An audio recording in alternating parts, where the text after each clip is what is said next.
Good day, everyone. I hope you are all excited to hear the poem that I am presenting today, as I will deliver it in my own language.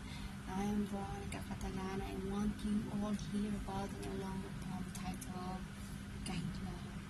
It is written by Kwan Argav, and I chose this Ilonggo poem because it says so much. I really wanted to be with my husband, how much I missed him, and a long distance relationship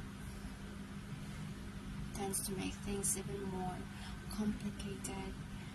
It is not just about physical but mental and spiritual barrier that one must be prepared of.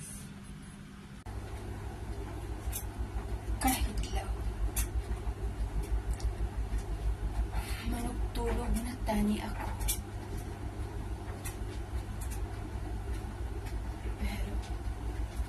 Nahidlaw pa ako sa inyo. Sarado na ang ganhaan sa kwarto. Natakod na ang miskitero. Kahidlaw, manugtulog na tani ako.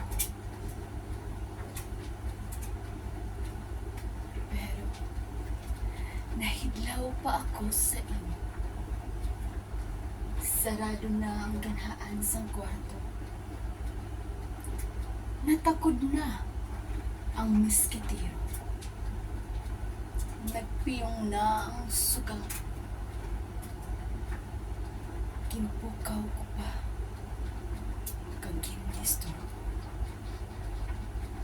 Kaangay sang karbaw nga ginggutahan sang arado. Napudlayan, napugatan, nagapasan. Daw rosas sa tunga sang syerto, nagakalayong, nagakapulag, nagkakataktak. Parehos sang baranyos nga lana, nagmala, nababayan, nabukit ang butilya. Tani alipangbang na lang ako. Sa gabi usuyon, lupad pakadto sa imo. Malipay ako. Kung banit ka, ako mahigda sa imo. Patyagon ang haplas ang palit mo. Nahidlaw, nagida ko sa iyo. Singgit sa dugan kag ulo ko. Nga bala, may duta kag tubig pang nagapatunga sa aton nga duha. Abi, sabta. Kung diri ka tani, ang lapis hindi na magdula.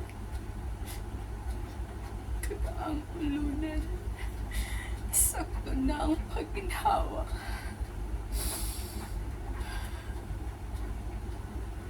Bisan ang kape, kagtasa, hindi na mahisa sa pagpautos sang halok sa ila.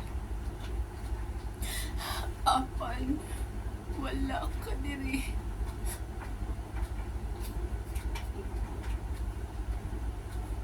Matulog na lang ako.